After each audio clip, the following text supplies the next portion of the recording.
nous allons traiter ensemble pendant les semaines qui viennent. À première vue, ils paraissent discordants, jetés un peu au hasard. J'ai l'impression qu'ils ont cette unité qui caractérise l'approche holistique. Je vais énumérer les thèmes au cours desquels on va lancer la conversation, celui-ci, et j'entends bien une conversation, parce qu'à la différence de conférences, nous allons livrer à un jeu d'échange, en tout cas je le souhaite uniquement, je vais le souhaiter aussi, mais je vais introduire un peu le débat, et je n'ai pas seulement parlé du premier thème, la lumière, mais je voudrais faire un très rapide aperçu des 6 thèmes pour montrer leur unité organique, pour montrer pourquoi l'université holistique a choisi ces 6 thèmes d'apparence assez semblables. Je les énumère, ils sont groupés en 2, l'approche holistique des religions et l'architecture. La première série de 3 conférences ou de 3 conversations s'appelle La lumière, l'enseignement initiatique, le pèlerinage. La deuxième série tourne autour de l'architecture et la thème, le temps et l'habitation. On voit assez bien comment grouper les 2 derniers thèmes. Il s'agit d'architecture et les choses sont évidentes, mais je crois que les 5 forment une unité organique. En tout cas, c'est comme ça que je les ai conçus. Parce que la lumière, dans toutes les traditions, est assimilée à la connaissance indifférenciée. Les couleurs, les nombres, les rythmes se réunissent dans une connaissance unifiante et plénière. Et c'est pourquoi il était normal de commencer par ce thème de la lumière dans différentes traditions. La lumière, en fin de compte, est assimilée le plus souvent à la connaissance. Mais évidemment, pas la connaissance discursive, mentale, ni la connaissance sentimentale, l'effusion du cœur, mais quelque chose qui est aussi intuitif que la connaissance par effusion sentimentale, et aussi abstraite, objective que la connaissance scientifique, qui est une connaissance unifiante et plénière, que j'appellerais la connaissance intuitive. Ce mot de intuitif est très souvent entaché aujourd'hui de biologie ou de psychologie. J'aimerais qu'il soit pris, peut-être que la conversation sera amenée à préciser, qu'il soit pris comme une connaissance qui met en jeu non seulement la raison ou l'intelligence, non seulement le cœur ou l'émotion, non seulement le cœur et les sens, mais qui les réunit dans une connaissance directe et immédiate des êtres et des choses. Connaissance également où l'intelligence, l'amour, l'expérience sont réunis dans une même donnée. Pour rendre la chose un peu plus tangible, ce que j'essaie de dire sur la lumière vue comme connaissance est indiqué à la fin de la Divine Comédie, à la fin du paradis, quand Dante termine en voyant une flambée de lumière en forme de cercle, en forme de roue, et dans cette lumière, l'identité de celui qui connaît et de ce qui est connu. La distance entre l'intelligence qui croit comprendre et l'intelligible qui échappe à toute intelligence, cette connaissance unique est symbolisé, parce que là encore, nous arrivons à un domaine où le langage dialectique ne suffit plus, on entre dans le monde des symboles. Le symbolisme est celui du cercle, qu'on retrouve d'ailleurs aussi bien dans le bouddhisme, dans l'hindouisme, dans l'islam, et qui joue un rôle éminent en christianisme sous forme de la rosace, et qui est pris dans des formes dérivées comme la rose-croix. Mais Dante voit un cercle de feu qu'il assimile à de la lumière. C'est le moment où le feu et la lumière deviennent équivalents. Et en philologie sémitique, la chose apparaît parce que en hébreu comme en arabe, vous avez le mot nar qui signifie le feu, et le mot nour qui signifie la lumière. Vous avez juste une syllabe, et vous savez que dans la langue sémitique, les syllabes correspondent à l'esprit, celui qui flotte sur les eaux, qui anime, donne la vie. C'est pourquoi on l'écrit par là. Là, vous avez le mot nar, N, L, en hébreu, en arabe, R, et vous avez nour, vous avez juste, le kabbaliste dira qu'il y a juste le déplacement ou le passage de l'être final du alif, de la création de l'être essentiel, qui correspond au feu, à l'être épuré, c'est au-delà de l'être qui est la lumière, l'influence. Et à la fin de sa quête initiatique, Dante, ayant abandonné un temps Béatrice, à Virgile, se fait initier par Béatrice, se trouve au point final de sa course, et qu'est-ce qu'il voit? Il voit un grand cercle où le nar et le nour sont confondus, où le feu et la lumière sont unifiés et ne font plus qu'un. Et ceci existe dans toutes les traditions, et un auteur contemporain le dit également à la fin des quartets, T.S. Eliot dit, and the fire and the rose are one. Le feu et la rose ne font plus qu'un. C'est le lieu aussi où la flamme d'amour vive et la lumière de la connaissance se réunissent et ne forment plus qu'une seule réalité. Et c'est le lieu qu'atteint Dante, on ne sait pas ce qui est là. Car cette connaissance a une particularité. Il est connaissance unitive du sujet et de l'objet, mais il est également connaissance extinctive. Après ça, il n'y a plus à en parler. Il n'y a rien à dire.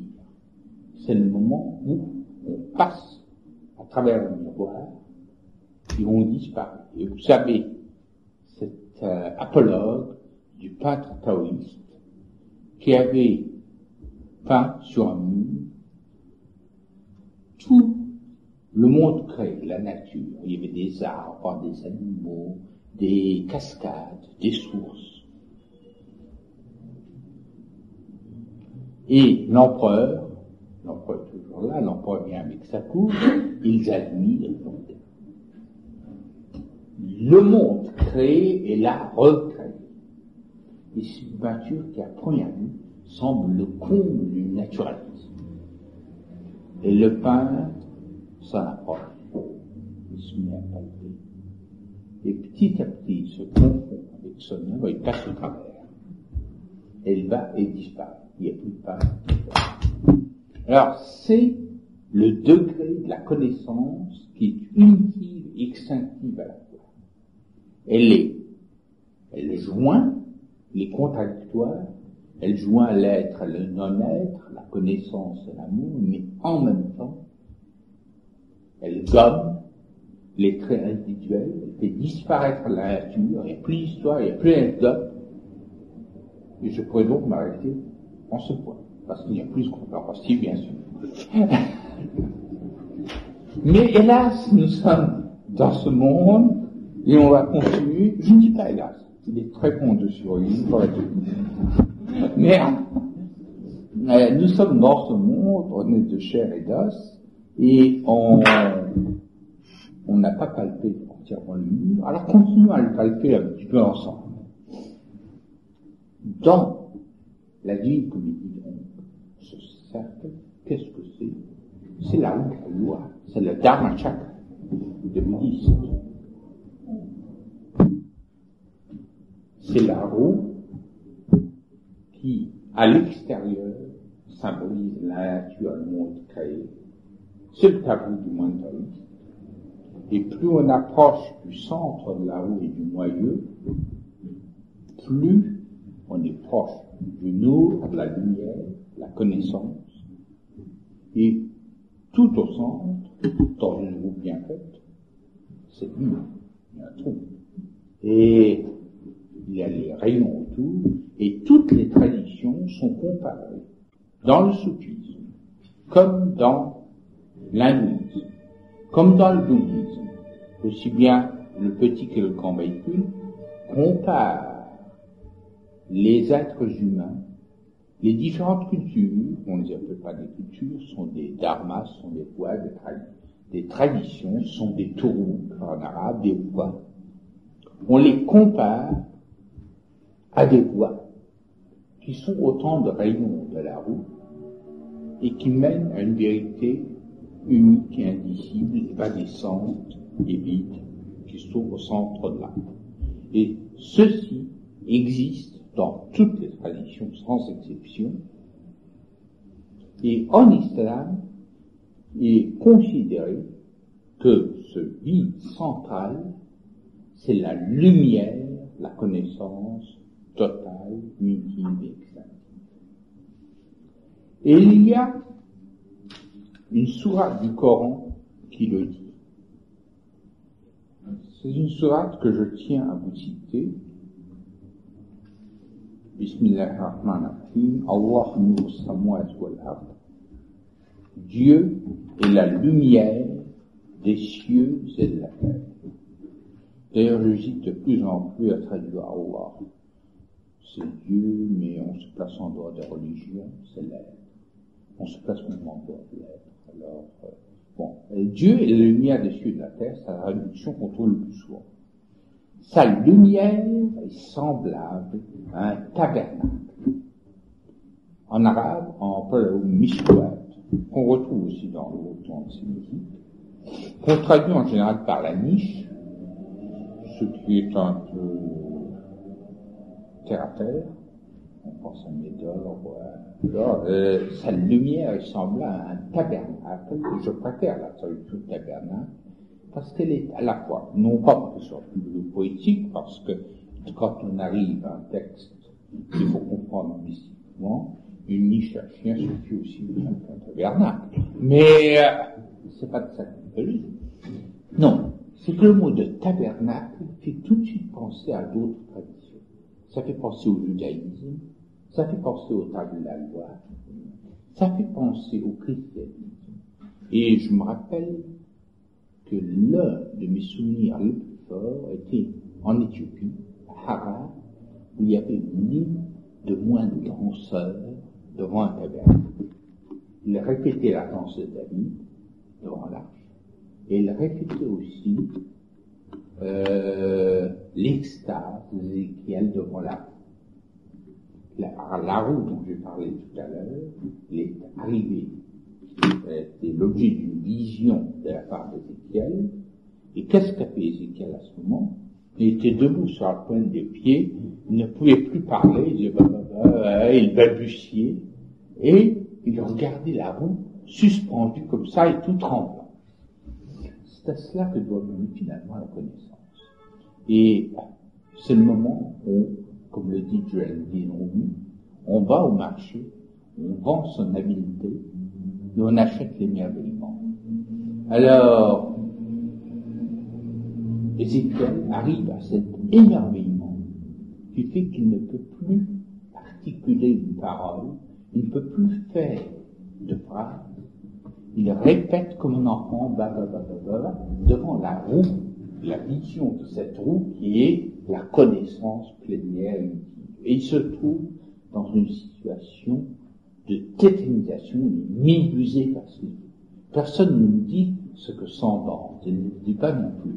Ça se termine, et la mort est mauvaise, stèle, il sol, les altres stèles, l'amour qui meut le soleil et les autres étoiles. Mais Ézéchiel, nous savons par la Bible, qu'il ne peut plus parler, il est immobile, mais c'est une immobilité qui n'est pas l'immobilité de la pierre. C'est pas une immobilité passive, c'est une immobilité vibrante qui est un surcroît de vitalité. Et ce balbutiement, nous le retrouvons dans la mission de Moïse. Quand Moïse est chargé d'une mission par Dieu, il dit, je ne sais pas parler, je ne peux pas parler. Envoie avec moi mon frère Aaron, qui lui peut faire des prêches et peut convaincre les gens. Moi, je ne peux qu'admirer. Et vous l'avez également dans Mahomet. Mahomet, il est Ummiel. On le ramène aux dimensions un peu frustes d'une campagne d'alphabétisation. On dit qu'il ne savait pas lire et écrire. Il s'agit de bien d'autres choses. Il s'agit du même blocage de la dialectique et de cette connaissance par intuition qui remplace la connaissance analytique par compartiment. Il ne fait plus de dialectique et il ne sait plus parler. Et vous retrouvez la même chose aussi dans l'Inde. Lorsque le Bouddha a réuni ses disciples autour de lui au moment de mourir, il ne disait plus rien. Silence.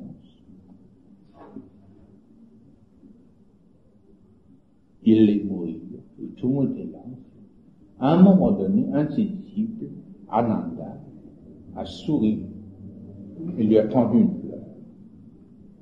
Le Bouddha l'a vu. Il est mort. Mais il venait de montrer en acceptant cette fleur qu'il acceptait l'intuition sans phrase, sans démonstration, se plaçant au centre de la loi de Ananda, et en même temps, il a indiqué à la communauté qu'il le choisissait pour le continuer, car il est compris.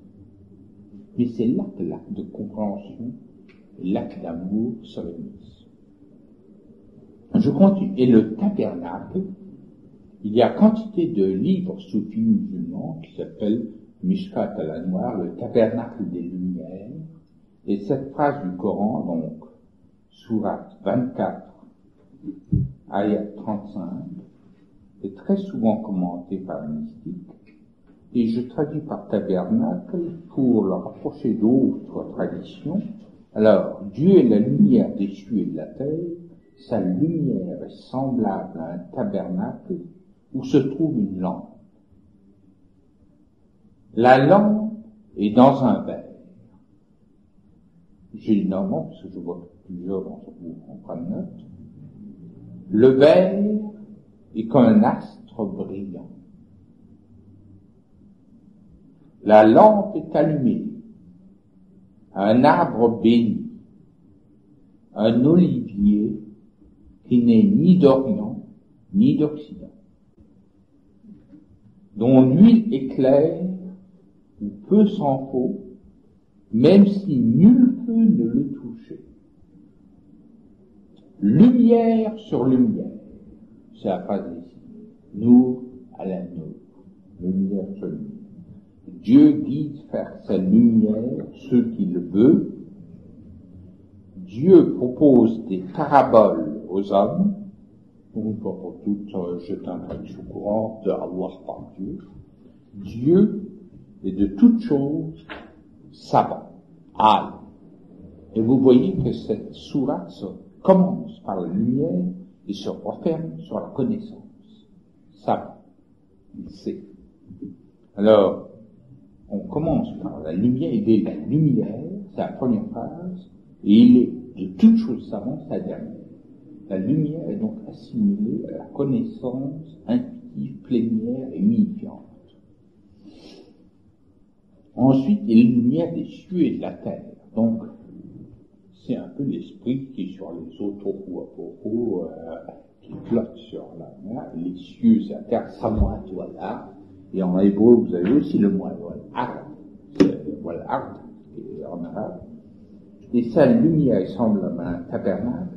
Ce qui est intéressant, enfin, on pourrait faire l'exégèse, il y a des livres entiers consacrés à cette exégèse, dont le plus beau est celui de Ghazali, qui s'appelle le Tabernacle des Lumières, le Mishkat al-Anwar, et qui a été traduit et publié l'année dernière. Il a été traduit par M.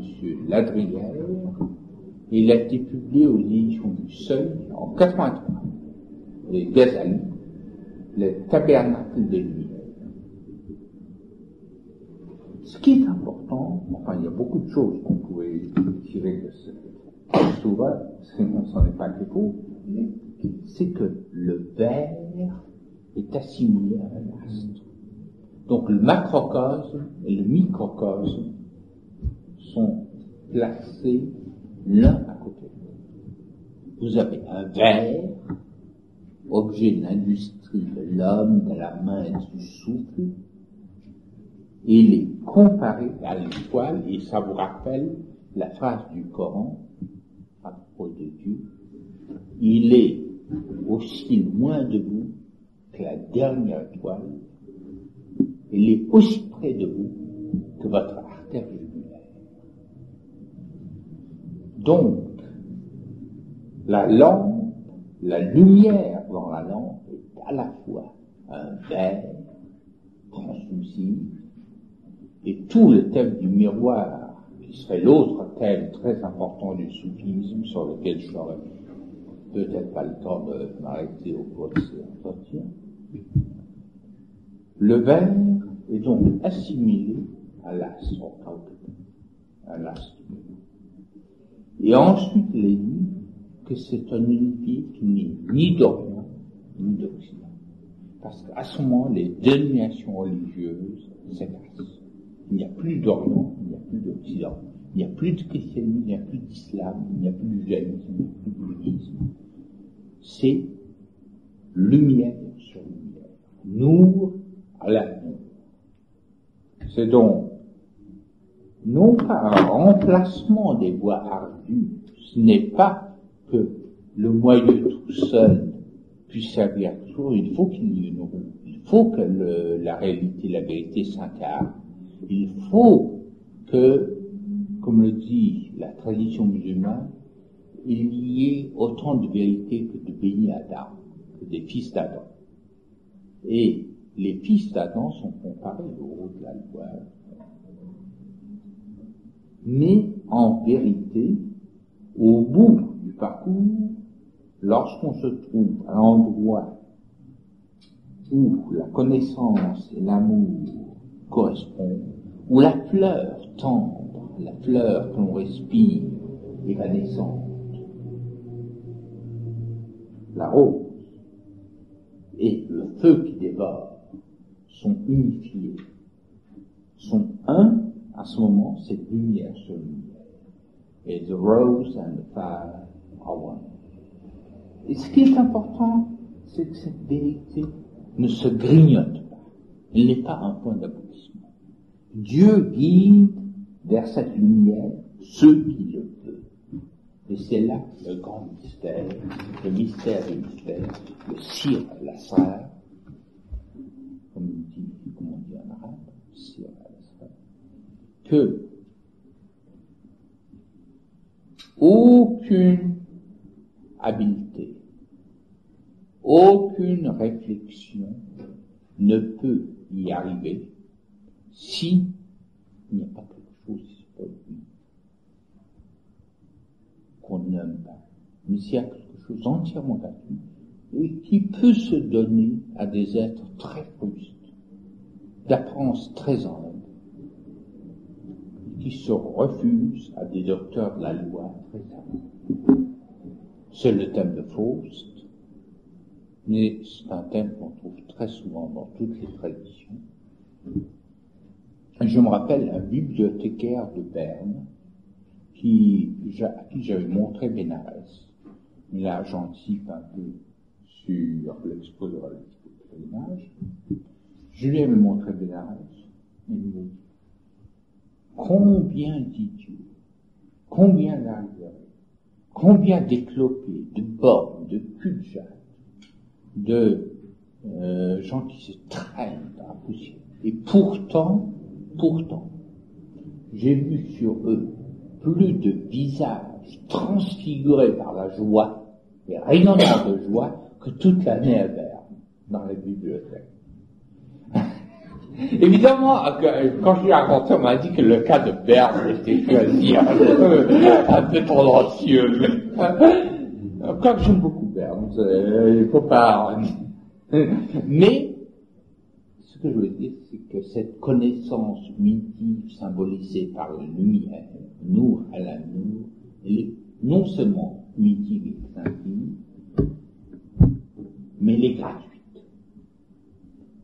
Elle n'est pas le résultat, elle est point de départ.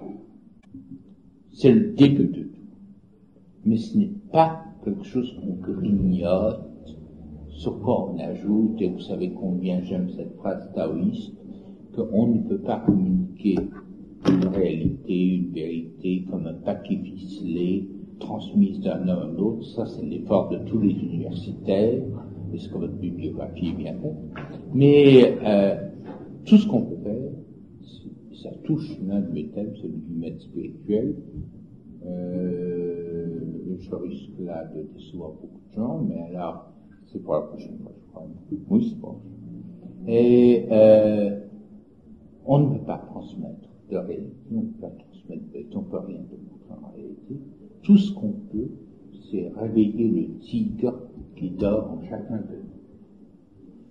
C'est une de mes phrases préférées, et le taoïste. Et tout ce qu'on peut faire, c'est le réveiller et faire que le disciple se mette à rougir. Quand tu rougis, tout va bien. S'il reste disciple, et s'il le dit de la tête, il répète, tout est faux. Alors, il y a une phrase d'ailleurs, dans la Bible, qui le signifie. Enchanté de vous voir. J'espérais vous. Et je dis comblé. Bon, je suis très content de le voir. Alors,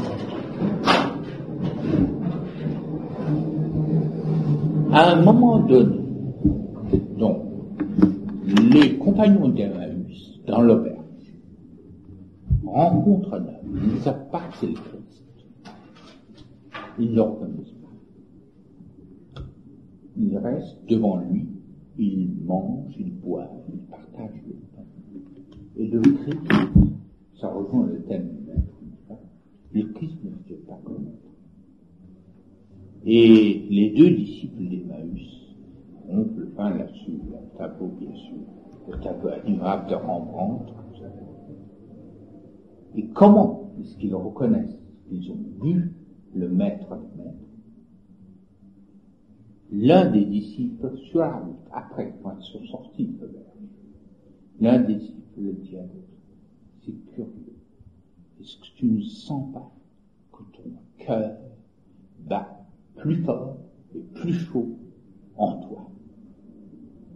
Donc ce n'est pas le Christ qu'ils ont reconnu, c'est une vitalité, une chaleur, un feu nouveau qu'ils avaient en eux-mêmes. Et c'est comme ça qu'ils ont su quelque chose, que la rencontre s'est produite.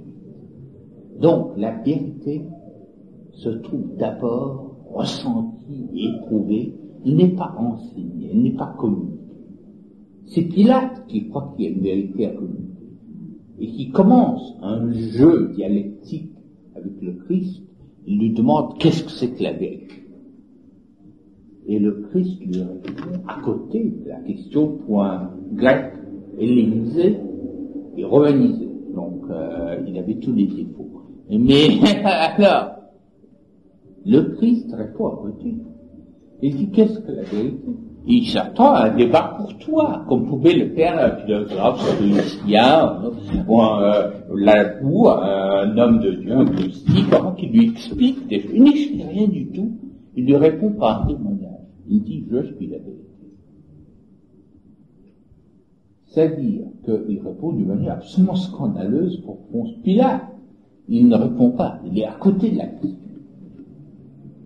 Mais à ce moment, il n'y a plus de question. Il abolit les questions. Et il dit ensuite, en rectifiant le tir, il dit, je suis la vérité et la vie et la voie et la vie. Et là, le débat se pose réellement. Et c'est plus un débat de philosophes proconsuls qui administrent, qui gèrent. Ce n'est plus un débat d'intellectuels au pouvoir, mais c'est une évidence de plénitude intérieure. Et lorsqu'il entend ça,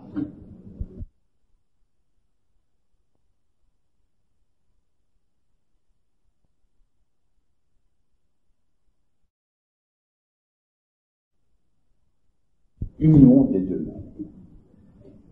Ce qui fait que Moïse arrive au point d'union, à la lumière sur lumière, par une métanoïa, un retour sur soi. Et c'est ainsi que la connaissance se transmet. Non pas d'un maître à un disciple, mais par un retournement de soi-même sur le soi, de l'individu sur l'être qui est en lui. Et c'est pourquoi les taoïstes disent qu'on ne peut jamais transmettre une vérité ni convaincre personne. Tout ce qu'on peut faire, c'est d'essayer de réveiller le tigre qui dort en chacun de nous. Il faut d'abord réveiller le tigre. Et après ça, il ne peut rien faire. Et c'est là que la notion de lumière est commune au christianisme, au bouddhisme, à l'hindouisme, à l'islam, au judaïsme, dans le cantique en particulier. Et dans le christianisme, vous avez même la simulation dont j'ai parlé tout à l'heure, du verre et de l'étoile. La chose façonnée par l'artisan de l'objet soufflé, le verre, donc le souffle et la main y concourent, et d'autre part, cette étoile qui fait que la vérité est à la fois transcendante, immanente, transcendante comme l'étoile la plus lointaine, immanente comme la terre du bas à l'intérieur de nous-mêmes. Et vous l'avez dans le christianisme avec la rosace. La rosace de Chartres ou la rosace de Notre-Dame réunit à la fois la dernière méditation de T.S. Eliot dans les Four Prophets, The Rose and the Fire are one, la dernière vision de Dante, la mort que muore il sole et altel, et également l'expérience mystique qui fait que tous les moyeux de la roue de Béni Adam viennent vers ce vide unique où il n'y a plus que lumière sur lumière. Et c'est pourquoi il est dit dans le Coran qu'aucun feu ne l'allume, que aucune branche, aucun olivier, et que peu s'en faut qu'il brûle une lumière pure sans être touché par une lumière qui d'ailleurs ne serait ni d'Orient ni d'Occident. Ceci est symbolisé, alors en christianisme, surtout par la rosace, où il y a l'œuvre de verre, et vous avez dans la rosace le symbole aussi bien du miroir, on voit à travers, que le symbole de la lumière, parce que cette lumière décomposée en émeraude, en rubis, fait une lumière totale, blanche. Et ce qu'il y a de plus tendre, de plus fugace, la fleur, se trouve unie au flamboiement déchirant, grand coup de cymbale de la vérité transcendante. Eh bien, en islam, c'est symbolisé par la calligraphie de lettres noires, de lettres or sur fond noir. Et c'est ce que dans les traditions occidentales qu'on suit, on appelle darkness made visible. L'obscurité rendue visible. Parce que si on veut aller au-delà de l'être, au-delà de Allah, la relation entre l'obscurité, au-delà de l'être, au-delà de la lumière, est la même qu'entre le Huwa, le lui musulman, et le Allah. C'est-à-dire entre le non-être et l'être. Huwa est supérieur même à l'être. Il va plus loin que Allah. Allah résume toute la création manifestée. Le Huwa est de l'autre côté de la manifestation. Et en calligraphie, on essaie de le rendre, parce qu'encore une fois, c'est un autre symbole que je vous propose, parce que le langage duel, ça, on ne peut plus se référer à des symboles. Ça touche d'ailleurs un autre aspect de Jésus dans le Coran. Dans le Coran, Marie arrive en tenant Jésus dans ses bras. Elle est insultée, on lui touche ce qu'il dit. Elle se contente de le montrer du doigt. Ça ressemble au geste, ou à la parole du Christ, qui répond à une question par un témoignage. Marie répond à une question par un témoignage, elle montre du doigt le Christ. Et c'est le geste qu'on trouve dans toute la peinture naissance, on touche le ainsi, elle ne parle pas, elle se tait, mais elle montre. Alors, dans la calligraphie musulmane, on prend un fond noir intense, très noir. Et ce noir, vous mettez dessus une calligraphie en avion ou en miroir. Et c'est souvent la lettre Huwa qui se regarde, qui se mire, le non-être qui se mire en lui-même.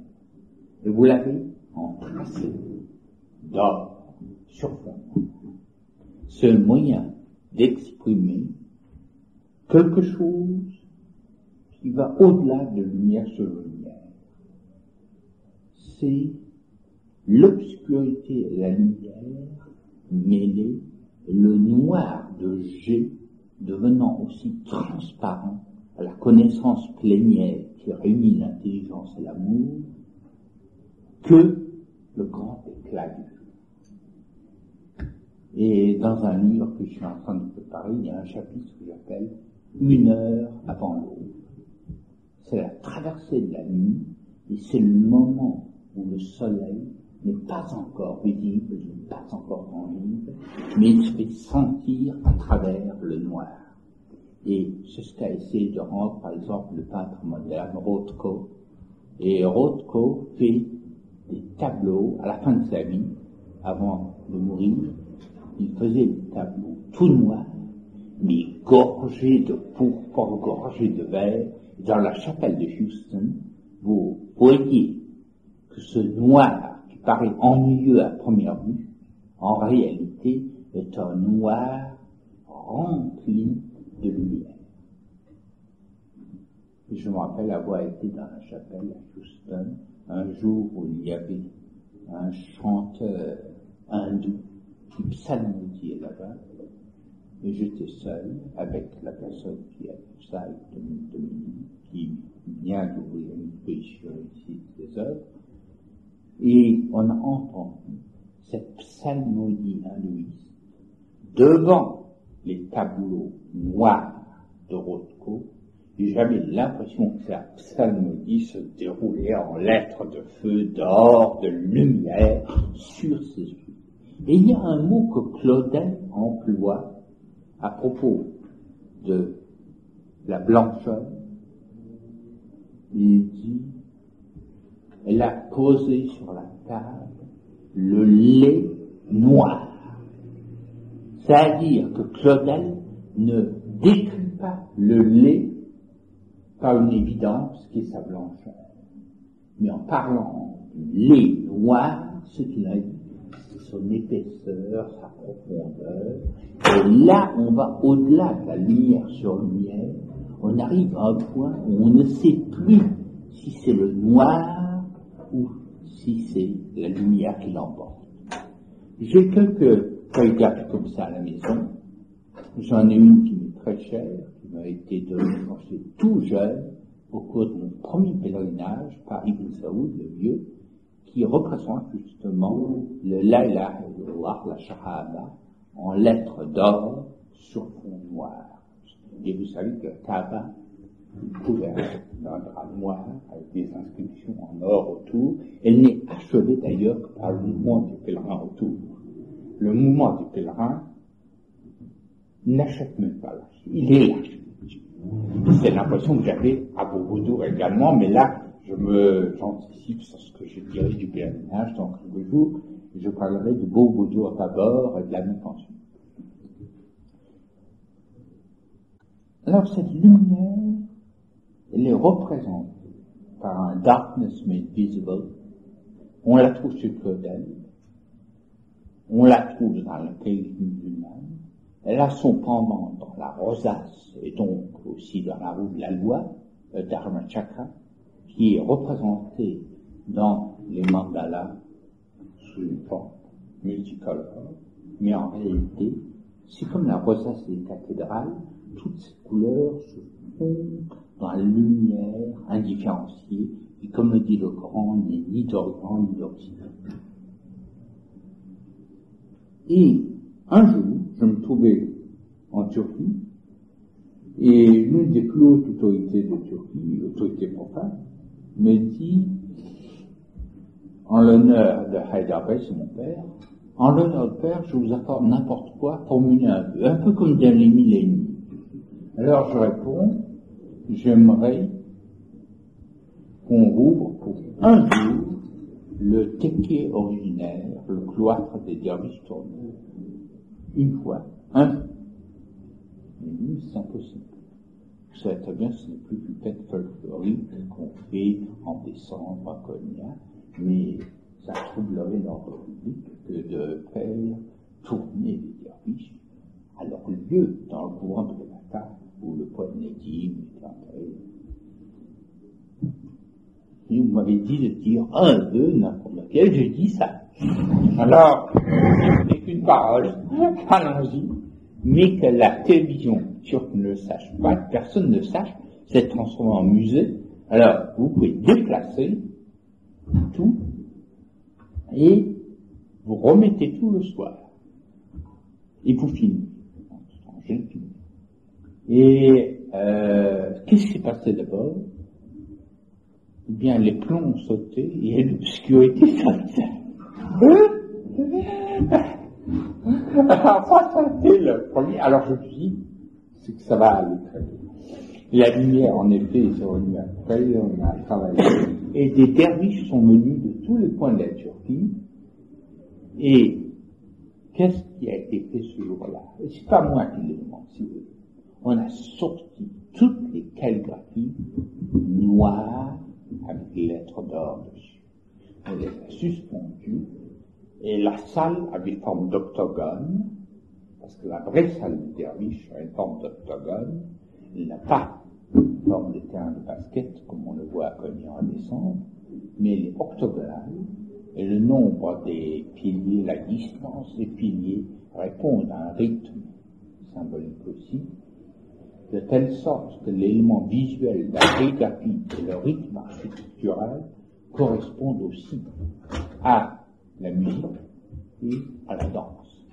Et le tout va faire une réalité unique. Alors, j'ai assisté à ça, et ça a duré un jour. Après, ça a fini. Tout le monde est rentré chez soi. Ça a eu une fois, mais les derviches qui étaient là en pleuraient, car ça n'avait plus lieu depuis un demi-siècle.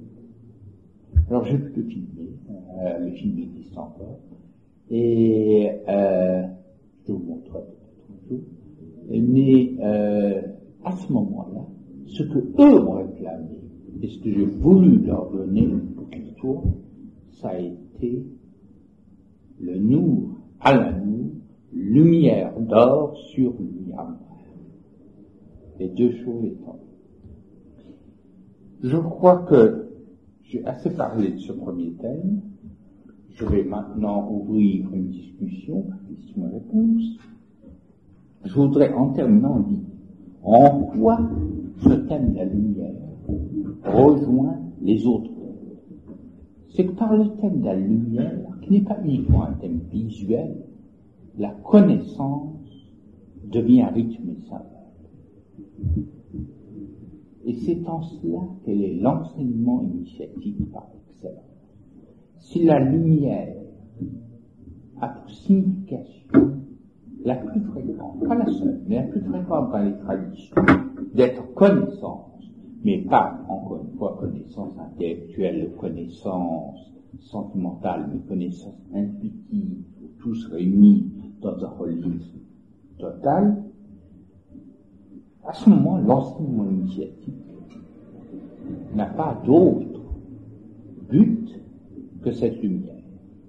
Et c'est pourquoi la prochaine fois, en traitant de l'enseignement initiatique, du maître spirituel, du disciple, de la quête initiatique, je n'ai pas l'impression que je vais m'éloigner du thème de la lumière, du thème de l'histoire. Et le pèlerinage, qu'est-ce que c'est? Sinon le voyage au bout de soi-même, l'extinction du petit soi pour retrouver le grand soi de l'être.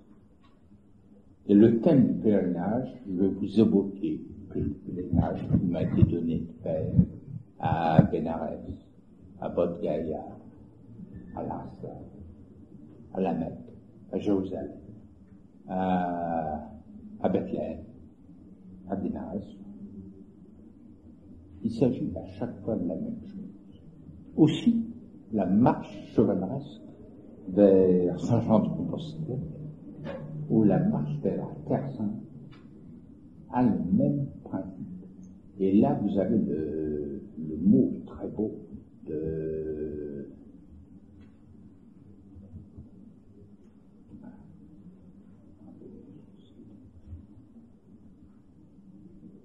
Ça me reviendra. C'est un des pères de l'Église, Philon d'Alexandrie. Philon d'Alexandrie comparait la Jérusalem transcendante, absolue et céleste à la barque de Dieu. Et à la fin des temps, Dieu imprime sa barque dans la cire molle de la Jérusalem de terre et il constate que là il arrive à voir les deux correspondent. Et je répète pour un ami très cher, que je connais depuis peu, mais qui a beaucoup pensé ces derniers jours, je répète ce que j'avais dit dans d'autres conditions l'autre jour, ces paroles de Miloche, parce qu'il aime Miloche comme moi. Il disait de Jérusalem, tu n'es pas une ville liée de chaux de sable, Jérusalem, mais dans le silence de la pensée, le planement muet de l'or intérieur. Là aussi, c'est ce thème de la phosphorescence qu'on retrouve aussi chez le Ramage. Parce que la paille qu'il y a avec l'air, la paille c'est de l'or, elle scintille, c'est la paille dans les ténèbres. Et vous avez le même thème que dans la calligraphie musulmane. Vous avez la paille qui est de l'or, qui est un thème alchimique, d'ailleurs repris ensuite jusqu'aussi par l'alchimiste, et vous avez la paille qui brille dans l'obscurité, et vous avez l'obscurité de la grotte où est né le Christ, qui correspond d'ailleurs à l'obscurité de la grotte centrale de la Mecque, la grotte dans laquelle Mahomet a trouvé refuge en s'enfuyant de la Mecque quand il était parti, à laquelle j'ai consacré une émission de télévision l'autre jour. Il s'agit à chaque fois de ce renfoncement vide, creux et sombre qui contient pourtant toute la lumière du monde. Le thème du pèlerinage, donc, rejoint le thème de l'enseignement initiatique, le thème de la vie. Et je dirais que le temple et l'habitation, sur lequel je vais terminer, c'est les deux dernières conférences, ou les deux derniers thèmes de conversation. Le temple, qu'est-ce que c'est, si ce n'est le corps humain? Et ceci est apparu aussi chez Lubitsch, de Mirachal, Charles de Lubitsch, en Haute-Égypte.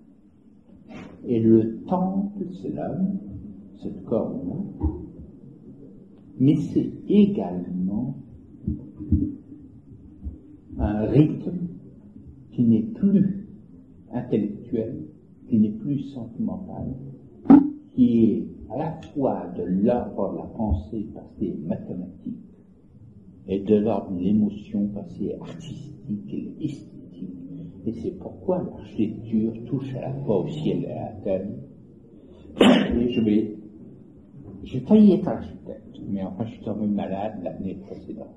Et alors, je vous parlais de l'architecture, et je ne fais pas de différence entre le temple divin et l'habitation de l'homme. Et c'est pourquoi je terminerai par l'habitation, et je terminerai par la yourte, par les tentes des Indiens, parce qu'ils sont construits exactement comme des temples, et ils sont faits pour que l'homme y vive. Et je dirais que cette nécessité de vivre, mais de vivre à plénitude, de vivre pleinement, est peut-être l'élément commun au cinq exposés que nous allons lancer. J'ai beaucoup parlé, j'ai parlé trop sans doute, mais j'ai promis, je vais parler 1 heure, après l'heure est passée, et maintenant, on avait dit que nous aurions 20 minutes ou plus pour les questions, les conversations, et je vous prie de ne pas penser uniquement à un dialogue où vous vous mettez en question, mais donnez aussi vos propres méditations, votre propre expérience. Et nous avons 5 séances. J'ai commencé par dire que je ne viendrai pas la prochaine. Non, la troisième. Non, j'ai dit que je ne viendrai pas le 25. Eh bien, c'est faux. Le ciel, là, m'a décidé autrement. Je voulais partir, mais j'ai été renversé par une voiture, ce qui fait que je suis là. Alors, notre prochain rendez-vous aura donc lieu le 25, au même lieu, au même endroit et à la même heure. Voilà. Et on va parler de l'enseignement initiatique du maître spirituel. On y entendra parler de la voix, et aussi du jeu de voix, du trip-trap, de toutes choses. Mais, donc c'est l'enseignement initiatique et le maître et le disciple qui seront le thème de notre entretien du 25 avril à 18h30. Et en terminant la bande-annonce, je voudrais que nous rentrions maintenant dans la discussion, et encore une fois, soyez libres de dire n'importe quoi. Et d'entrer, je me rappelle quand j'étais à l'UNESCO, j'avais demandé à un de mes assistants d'aller faire une conférence. Et c'est là qu'il m'a dit, si vous croyez que je sais parler. Mais il allait à une conférence diplomatique. Alors je lui ai dit, si vous croyez qu'il savait tout. Je vous remercie de la qualité de l'écoute et de la qualité de l'attention. Je vais faire maintenant la chose qui est l'une des plus difficiles pour moi, c'est de me taire et d'écouter. Alors, je vais écouter et le débat est ouvert.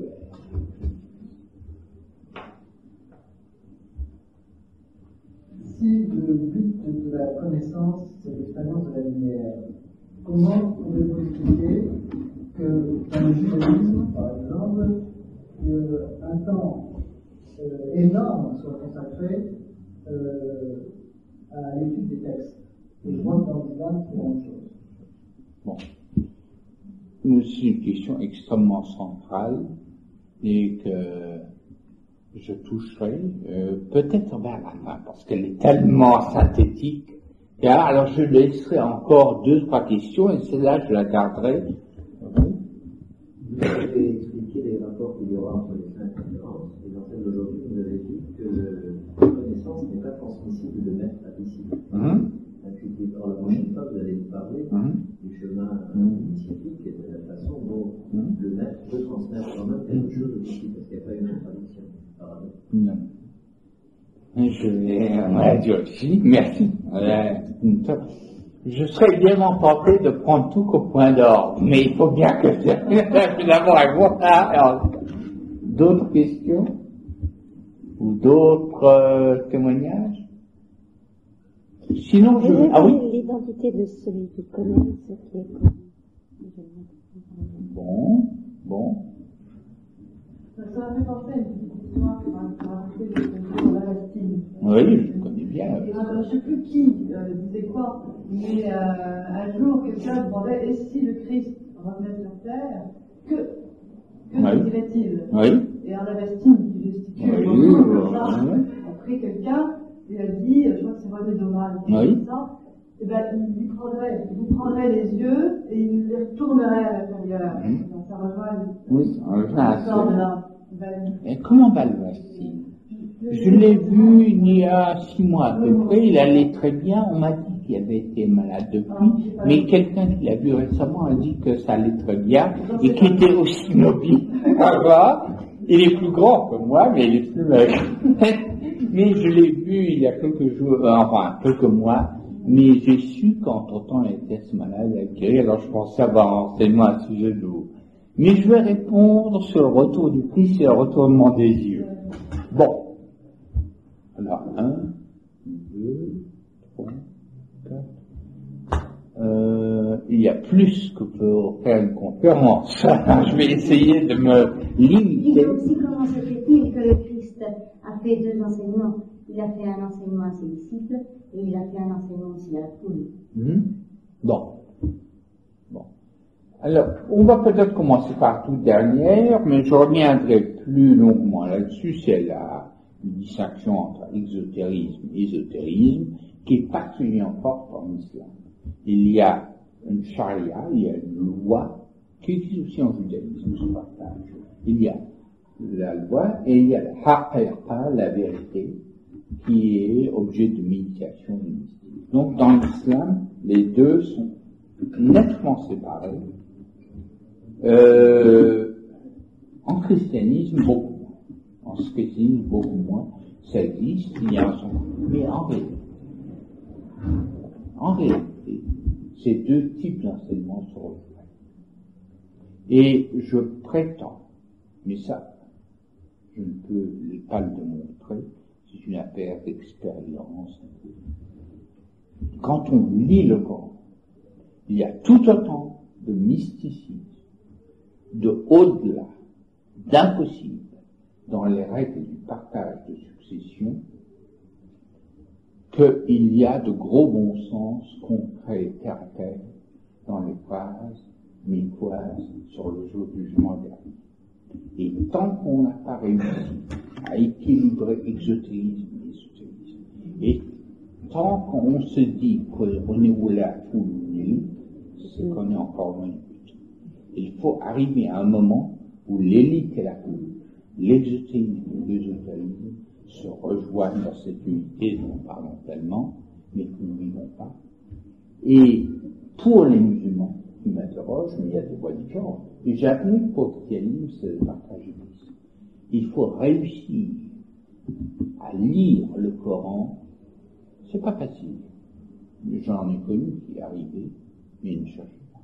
Et de pleurer devant une règle très caractère de partage de succession. D'ailleurs, ça arrive dans le judaïsme également.